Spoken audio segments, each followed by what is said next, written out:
I'll be doing my talk on overview of dysphagia. So when you swallow a food bolus, you expect it to reach your stomach, but sometimes it might not reach the stomach, and you will feel that it is stuck somewhere in between. This is called dysphagia in simple words, and the patient will come and tell you that there's food stuck. I can't swallow. There's difficulty in swallowing. This is the usual complaint of the patient, and that is a subjective thing.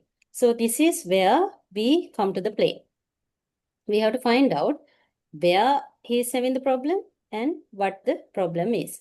So basically, I will be giving you an overview of how to take the history, how to do the examination, and how to evaluate a patient with dysphagia, including the investigations that we do in our hospital setup. And ultimately, I will be talking a few words about the management of dysphagia. Right. So what is dysphagia? As I said, when you swallow, if it does not reach the stomach, then there's some problem in your swallowing pathway. So this could be acute or chronic and could be intermittent or persistent. Most of the time, what we see as ENT surgeons, that it coexists with odynophagia, and most of the time it will be associated with global sensation, especially patients that I see in the clinic. They come with dysphagia and sometimes global sensation. And most of the time, the cause is laryngopharyngeal reflux. So to understand dysphagia, we need to know something about physiology of swallowing. The process of swallowing involves movement of substances from the mouth to the stomach via pharynx and esophagus.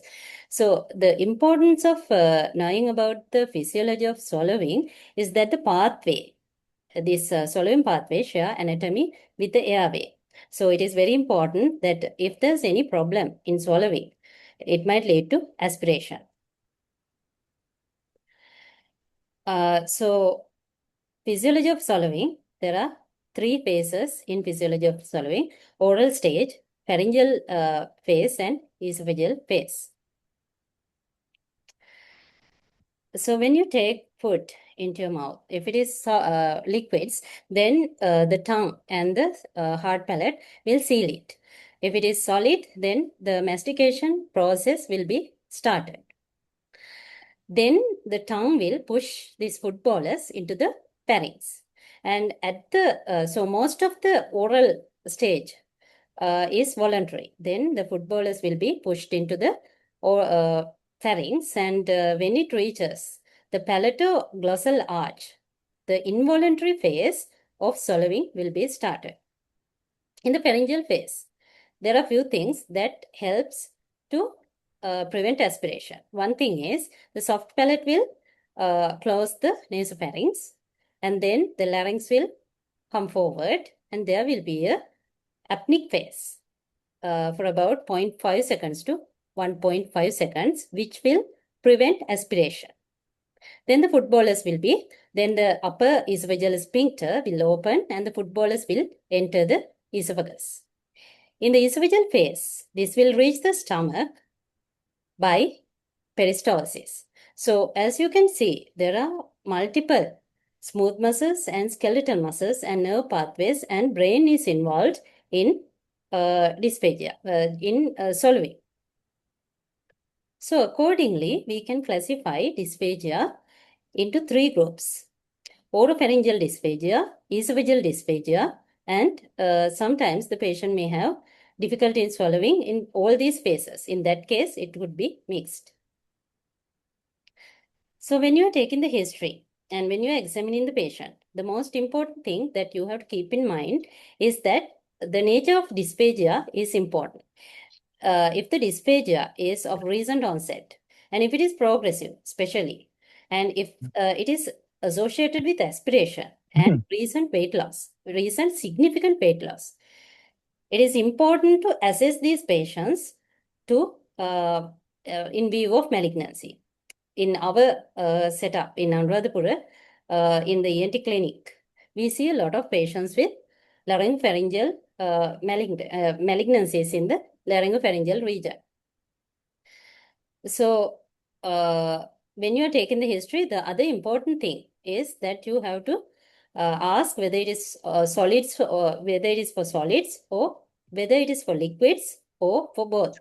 As you know, initial difficulty in taking solids will indicate some mechanical obstruction. But if it is difficulty in swallowing for liquids, then it is more likely to be neurological.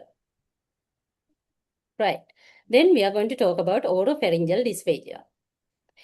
In oropharyngeal dysphagia, as I said, we have discussed about the physiology of dysphagia.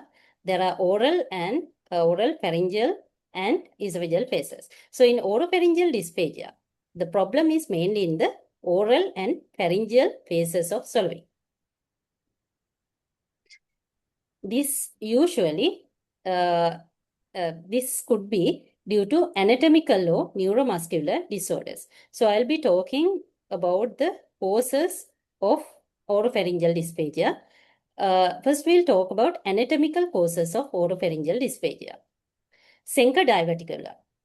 Senka diverticulum is a small pouch which occurs in the upper part of the esophagus.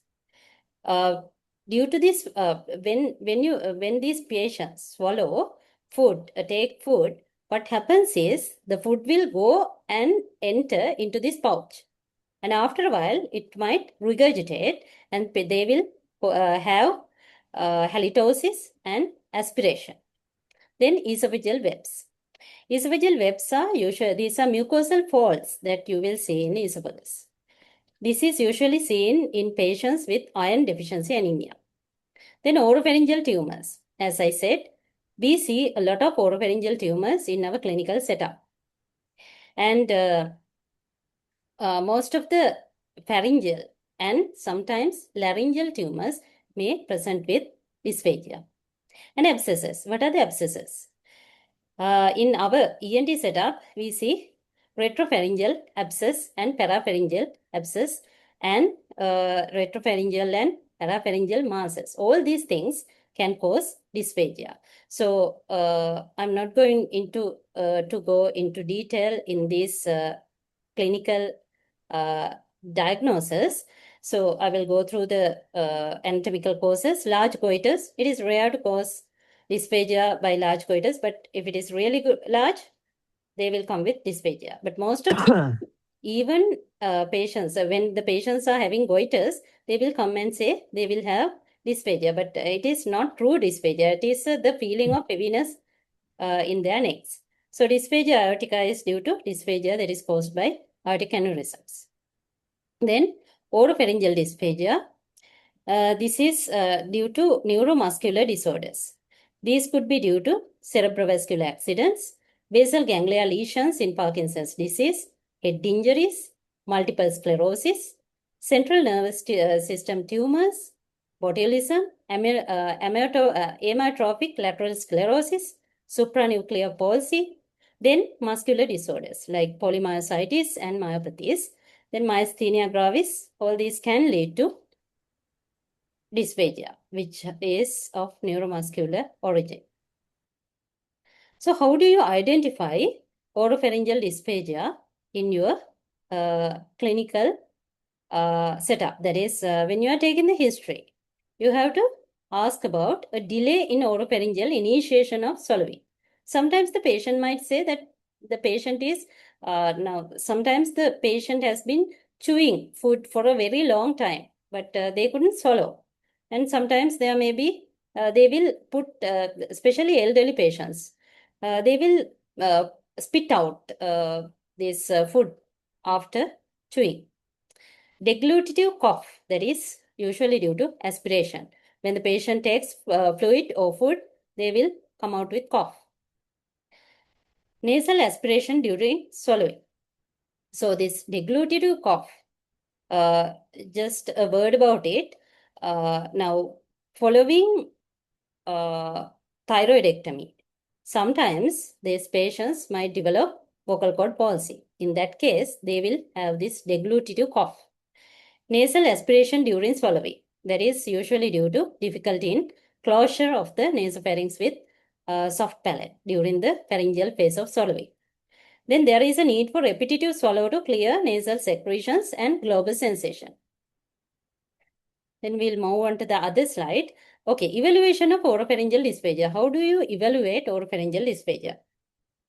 I think I'm not the best to talk about this. We have our speech therapists, and usually we, with speech therapists, we evaluate dysphagia by swallowing test. We do a swallowing test. I think Nisha is going to talk about bedside swallowing test. Then there's something called a video fluoroscopic swallow test. This is an excellent test to identify क्या कह रही हैं? मैं कह रही थी आप हिम्मत करके उठे, कूलर का पानी I think somebody's microscope is on.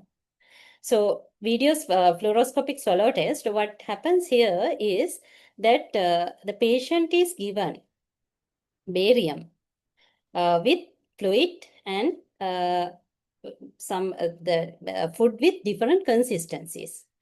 And you take radiological like x-rays, something like x-ray.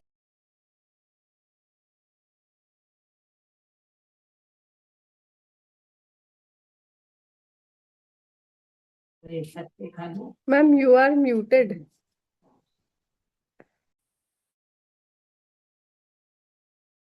Ma'am, please unmute yourself, ma'am. It is a really good test to identify the site and the cause of dysphagia. Then there's something called fiber optic endoscopic evaluation of swallowing. We do this most of the time in the OPD setup. And what we do is we use fiber optic flexible fiber optic laryngoscope, which is sent through the patient's nose, and we observe the nasal the glottis while he's phonating certain vowels. For example, we would tell the patient to say hey, and then we would evaluate the vocal cord movements, whether there's we can evaluate any palsy and reduced movements and any sluggishness of vocal cords during this phonation. And then we ask the patient to we give patient a colorful fluid, and we ask the patient to keep it for about 20 seconds. Then during that time, you can observe spilling of this fluid at the base of the tongue, and if there's any entry into the larynx. Then we ask them to swallow this fluid, and you can evaluate any aspiration. So this is a real-time swallowing assessment, and it is important because it will assess the mucosa sensations of the mucosa, and real-time it will give a real-time assessment of swallowing. Then high resolution manometry. For example, if the patient is having achalasia cardia, something like that, if there are any motility disorders, then we can do high resolution manometry.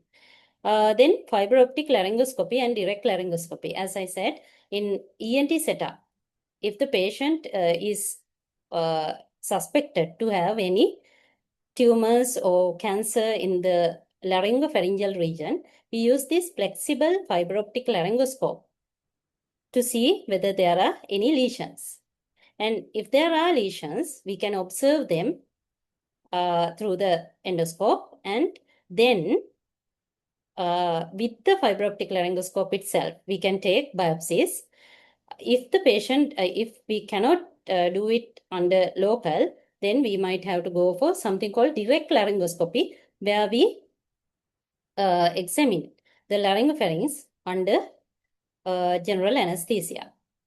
Then we can do CT, contrast enhanced CT of the head and neck.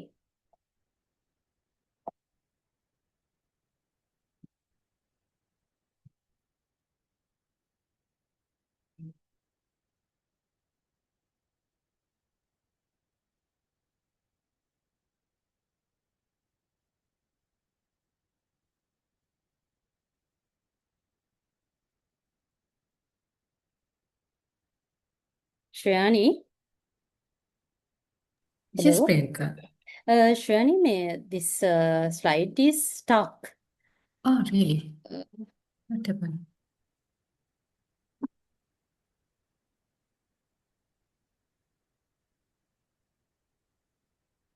Shall I share again and see? Yeah, please share again. I think there must be some internet issue. Yeah.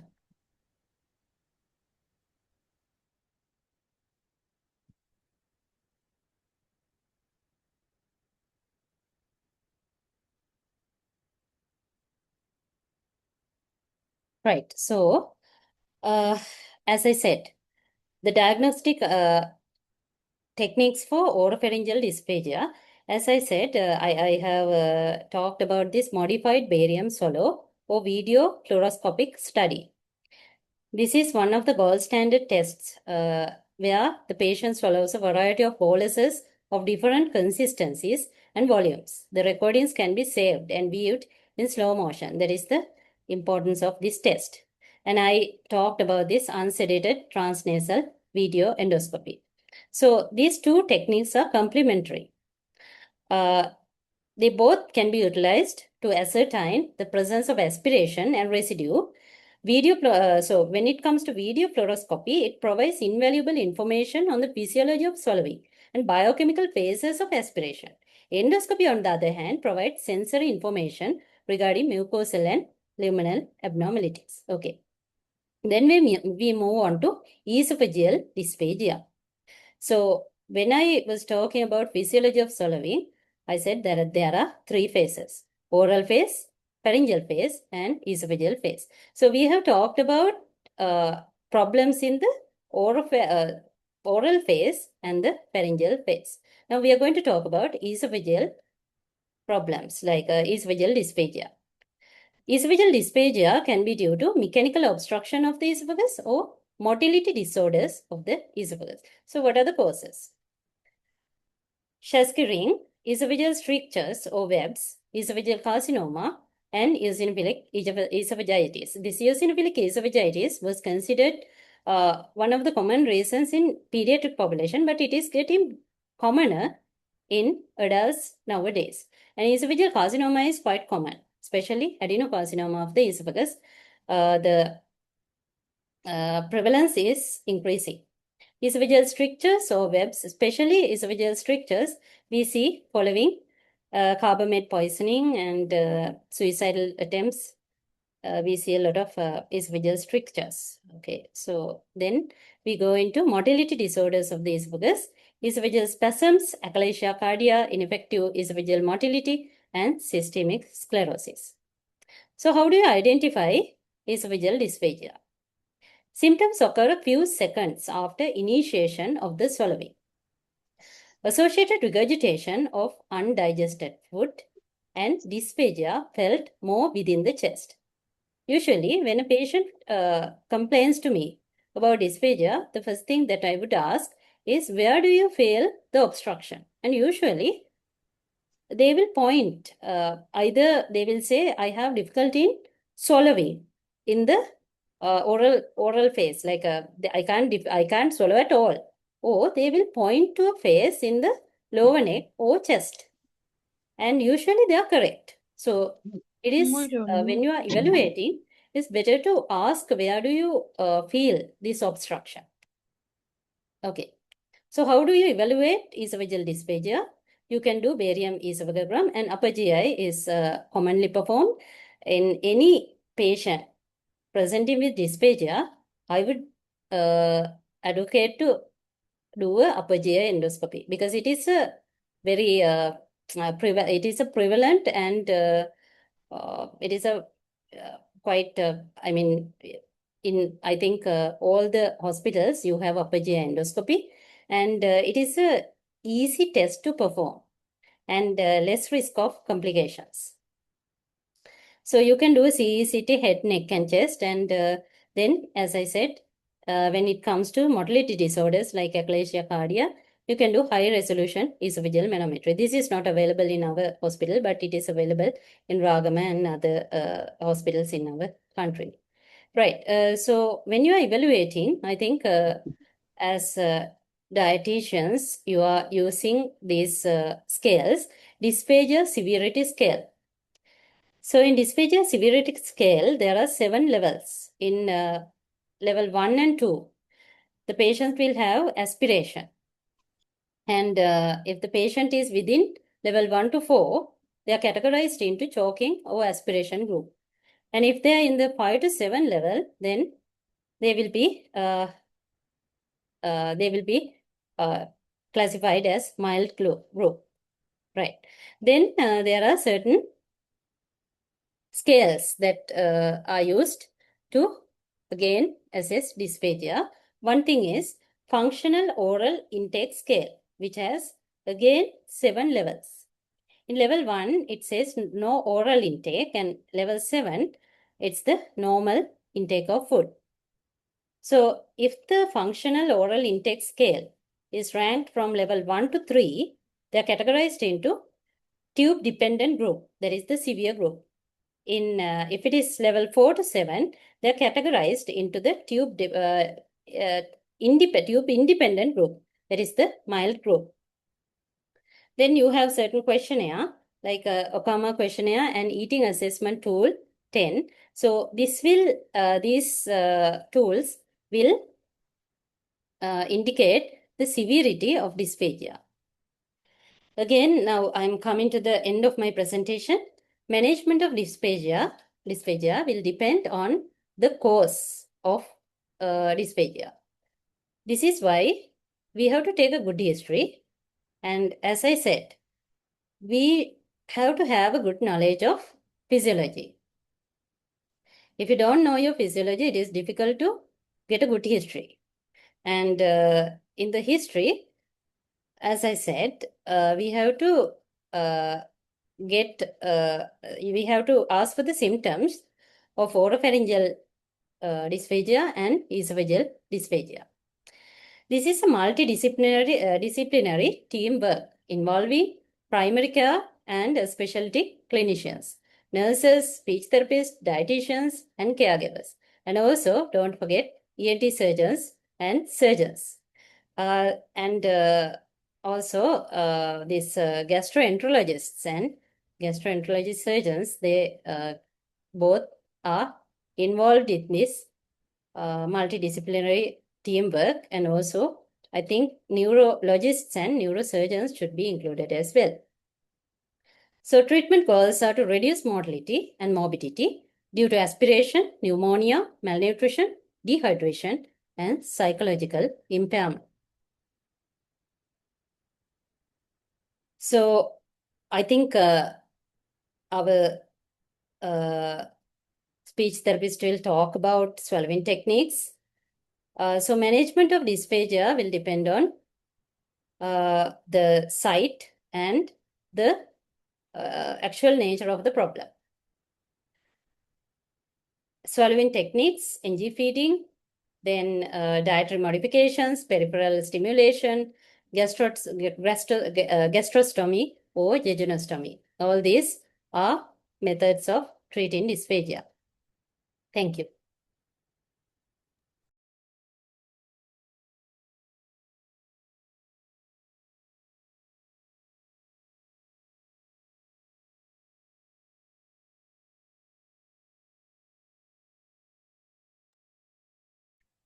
Sorry, we can't hear the recording. I think it's a recorded session.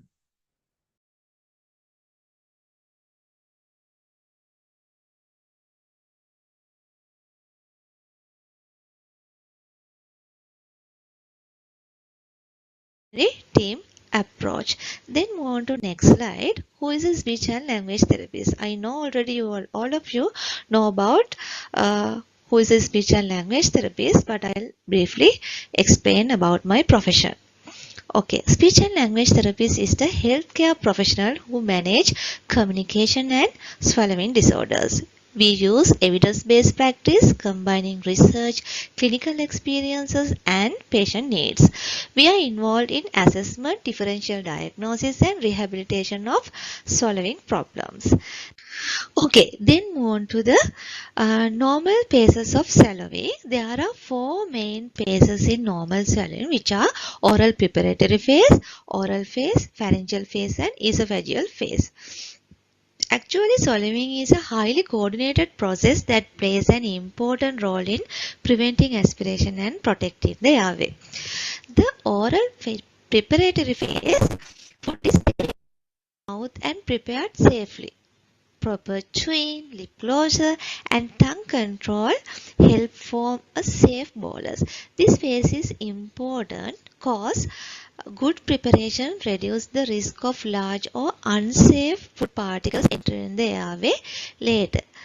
The second one is oral phase. In the oral phase, tongue moves the bolus in the controlled manner towards the throat. This ensures the food is transferred safely without residue or premature leakage, which helps in preventing aspiration risks. The third one is the most important phase, pharyngeal phase. The pharyngeal phase is the most critical for airway protections. Here, the swallowing reflexes trigger at several protective mechanisms, including pharyngeal elevation, vocal cord closure, and epiglottic inversion. These actions work together to protect the airway and prevent food entering into the lungs. And delay or weakness in this phase significantly increases risk of aspiration.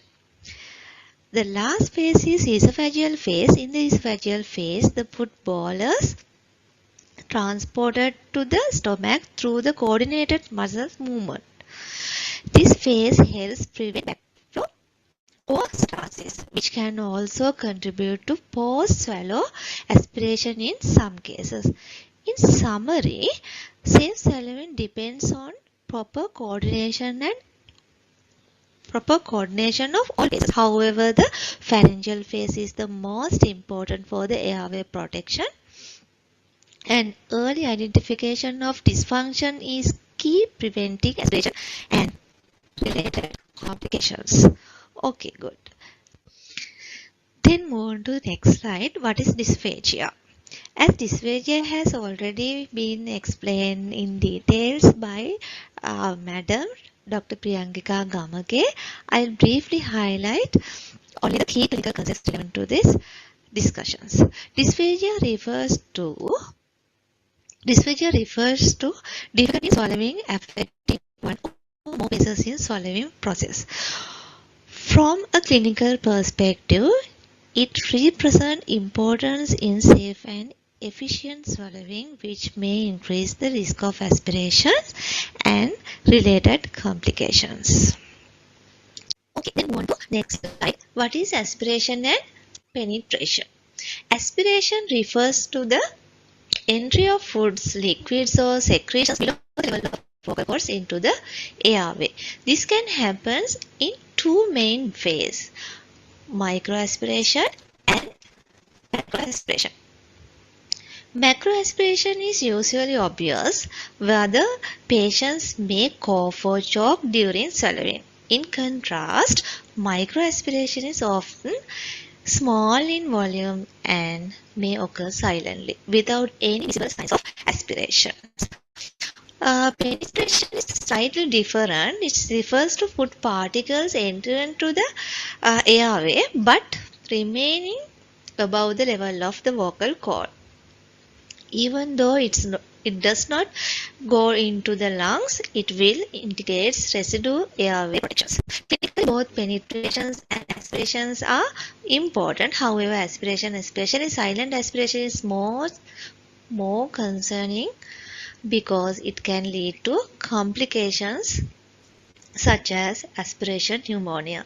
Therefore, early identification during assessment is essential to ensure patient safety and guide appropriate management plan. Okay. During this, I'll list out risk group for aspiration. Patients at higher risk include those with stroke, neurological disorders such as Parkinsonism, head and neck malignancies, elderly patients, post-extubation cases, and those with reduced level of consciousness, and pediatric feeding or swallowing disorders. Then on to next slide. What are the clinical indicators of aspirations? Common clinical indicators include coughing or choking during swallowing, wet or gurgling voice, recurrent chest infections, and oxygen desaturations. However, it is important to note that silent aspiration may occur without obvious clinical signs. Okay, then move on to next slide.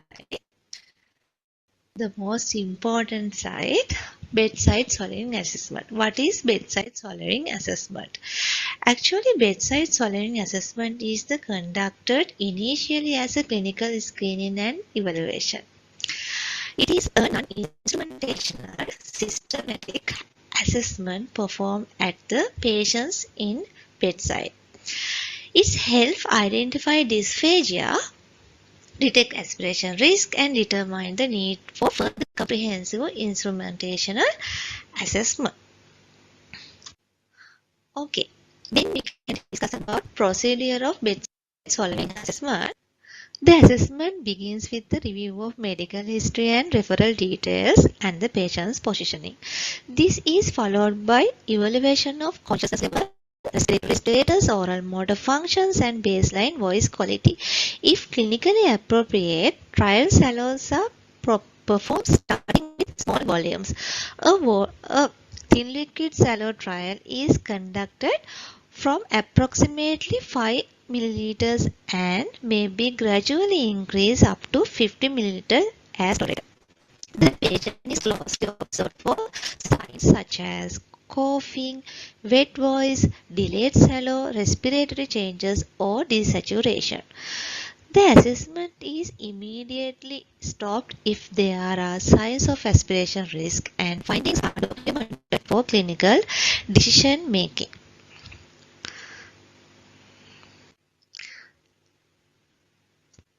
Okay, after the proper bedside swallowing assessment, if detecting any swallowing difficulty, what we can do?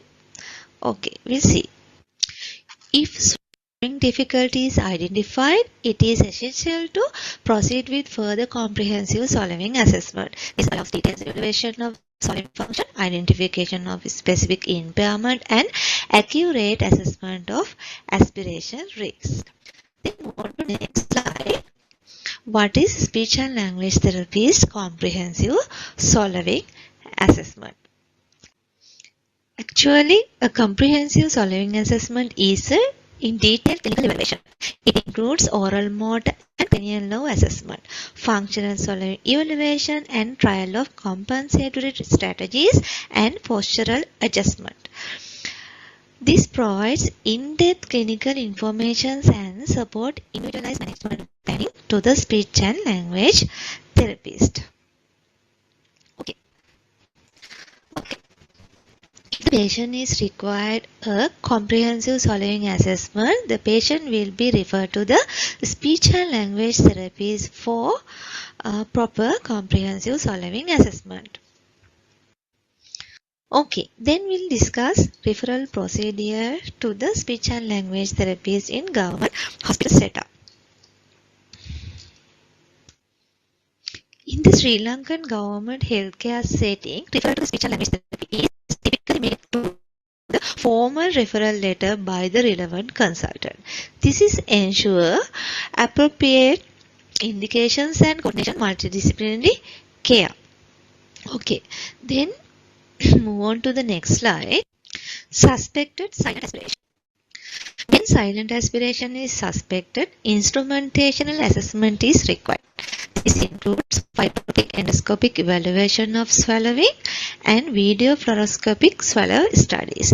These assessments are conducted as joint approach involving the speech and language therapist with consultant ENT surgeon and ENT team and radiology team. on to importance of early detection. It is the very important part. Early detection of aspiration is crucial. It helps prevent aspiration pneumonia, reduce complications and shortens hospital stay. Most importantly, it improves patient safety and overall clinical outcome. Okay, then move on to next slide. Speech and language therapist swallowing management. Swallowing management is highly individualized and varies even among patients with the same diagnosis. Management may include fluid modifications, swallowing techniques, compensatory strategies, and rehabilitation exercises, and patients and caregiver education. Then quickly move on to the next slide. Multidisciplinary team approach. Okay. Effective dysphagia management requires a multidisciplinary team approach. This includes consultants, consultant VP, consultant nutritionist, consultant neurologist, consultant ENT surgeon, and speech and language therapist, nursing staff, dietitians, and radiology team members. Such a collaboration ensures holistic and safe patient care. Okay, the last slide. Key message. To conclude, early identification of dysphagia is essential in preventing serious complications, bedside swallowing assessment, and serve as the first step in detection. Timely referral to the speech and language therapist for comprehensive swallowing assessment, along with the multidisciplinary approach, are critical for effective management. Okay, that's all. Thank you for listening to me. And if you have any doubts or clarifications, you are not hesitate to ask anything from Q&A section. Okay, thank you. Thank you so much. Good evening, everyone. I am Mala Bekunwadana, and today I will be presenting on bridging safety and nutrition texture-modified diets. In this session, I will focus on how we can use texture-modified diets to improve swallowing safety while still maintaining adequate nutrition in patients with dysphagia. Texture-modified diets such as pureed, minced, and soft diets, along with the thickened liquids, are essential in dysphagia management because we cannot use normal consistencies for this type of patients. So we have to change the consistency of the feeds. So it will help improve swallow safety and reduce the risk of choking and aspiration. The IDDSI framework provides a standardized way to classify food textures and fluid thickness. This ensures safety and consistency in practice. Using moist, easy to swallow textures reduces the need for chewing. This is particularly important for patients with stroke and dementia.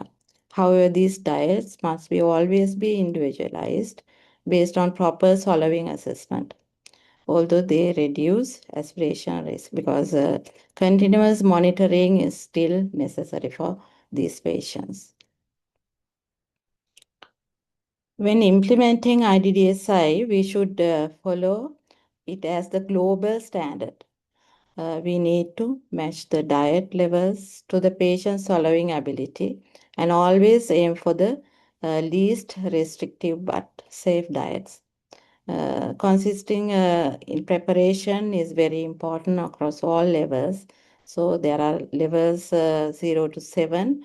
We must verify texture using IDDSI testing methods. I will explain these things in detail. So flow test can be used for liquids and for test and tilt test can be used for normal hard foods. So regular assessment is also essential because swallowing ability change uh, the time period.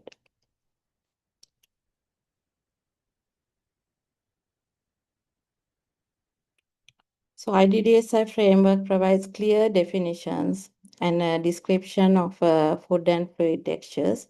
It helps standardize communication among healthcare professionals.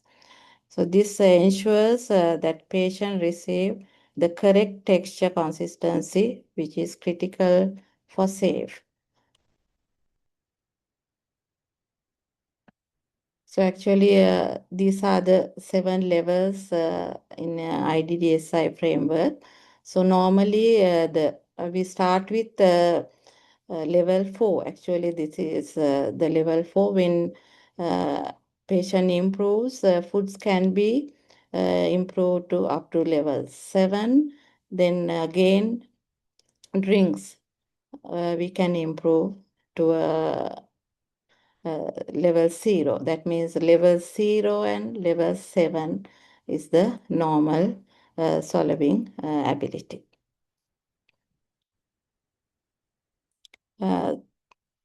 Normally, the thin liquids are more prone to aspiration. So in many cases, feeding should be begin with thickened liquids. Level 4, which is the extremely thick or pureed consistency, has a very low risk of aspiration.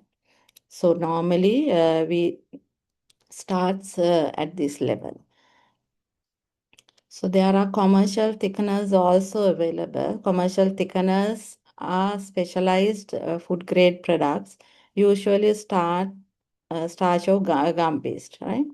They are used to increase the viscosity of liquids and help prevent aspiration. But when we are using these thickeners, it is very important to follow the manufacturer's instructions carefully. So actually, by using these thickeners, we can get the proper consistency. But unfortunately, in our country, the constant supply is not there. So availability is sometimes minimum. So we have to think about other options also. So as we discussed that the level 4 is the normally we start the level 4 feeds for a dysphagia patient. Level 4 foods do not require chewing. They are smooth with no lumps and should not be sticky. The food should hold its shape but falls off spoons easily. This level is suitable for patients with significantly reduced tongue control or difficult in chewing. So like this, these appropriate diets, you can see hold the shape on the spoon that not firm and sticky. The little food left on the spoon when tilt, right? So, but here you can see these preparation are unsafe, right? Whole shape on spoon, firm and sticky. These are very sticky. Lots of foods are left on the spoon when tilt test is done, right? So these sticky foods are not suitable for this level 4 patients, but we can use this consistency for this level 4 patients. So most of the time when we are preparing pureed food, normally we prepare as a mixed feed. But when we are preparing different food items in separately, so the color and the palatability can be improved. Then the patient food intake also can be improved because in practice, you know that the feeding is very difficult for this type of patients. And if they are not eating the proper quantity, proper nutrition also cannot be given. So these are some examples include smooth blended rice with dal, vegetables, fish oil, also pureed fruits, yogurts, and porridge. It is very important to avoid any lumps and mixed textures.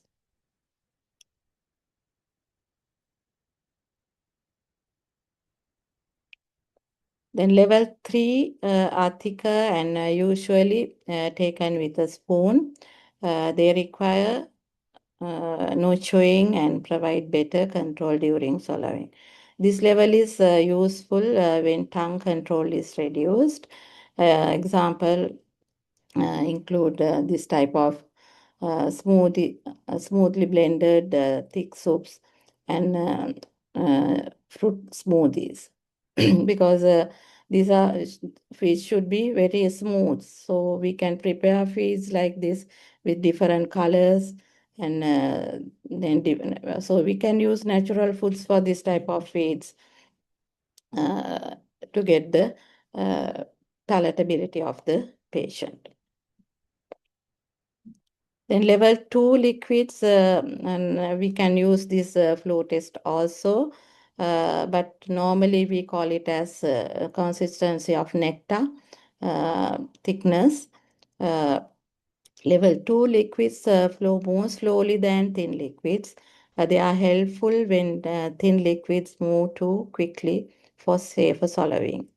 This level is suitable for patients with mild swallowing difficulties. So we can prepare these feeds more. That means the thickness is less than the level 3. So we can use this type of fruit juices or mildly thick yogurt drinks, or even we can use the food thickeners when it is available. Because for any juice or any liquid or even cup of tea, we can use thickeners because normally the food thickeners are tasteless. So if it is available, so it is very important for this type of patients. Then level 1 liquids are slightly thicker than water. They require little more effort to drink and are used in mild cases. So mild dysphagia patients, this thickness can be used. So for an example, we can use a nutrition supplement or milk tea, or even slightly thick fruit juices can be used for this level. So finally, with liquids, level 0 is the normal thin liquid. This is only suitable for patients who can safely manage all liquid consistencies. So when patients have improved their swallowing abilities, we can give these thin liquids orally. Otherwise, these thin liquids are more prone to get aspirated. So normally, after doing the swallowing assessment by the speech therapist, then we can, when there is no swallowing problems, then we can give this level 0. Then we'll start with the food consistencies. So we discussed about the liquid consistencies earlier. So when we consider the food consistencies, after level 4, we can go up to level 5 when patient improves. Level 5 foods are soft and moist with small lumps that can be easily mashed with the tongue. Biting is not required and only minimum chewing is needed. The size of food particle is very important here. Like this, normally 4 millimeter particles can be included, or less can be included for adults, and 2 millimeter particles or less 2 millimeter can be given for children. So the particle size is very important here. So we call this as minced and moist consistency. So this type of examples include mashed rice, dal, vegetables, fish, and soft fruits. But we must avoid still skins, seeds, and large pieces. Then in food consistency, level 6 is food are soft and require chewing, but not biting. Food should be cut into small pieces. Here we can give more big pieces than level 4. Here the pieces can be around 1.5 centimeters for adults and about 8 millimeter pieces for children. Here in this level we gave 4 millimeter pieces for adults, but here we can go increase up to 1.5 centimeter pieces. That means quite a big pieces. So this type of examples can be, these foods should be tender and easy to break down. So soft rice or cooked vegetables, fish and fruits can be given for this level. Then final level list can be divided to 7A and B. This 7A means this level includes normal foods that are soft and easy to chew. However, hard, dry, and chunky foods must still be avoided. Although it is closer to a normal diet, there is still a risk of choking if food choices are not appropriate.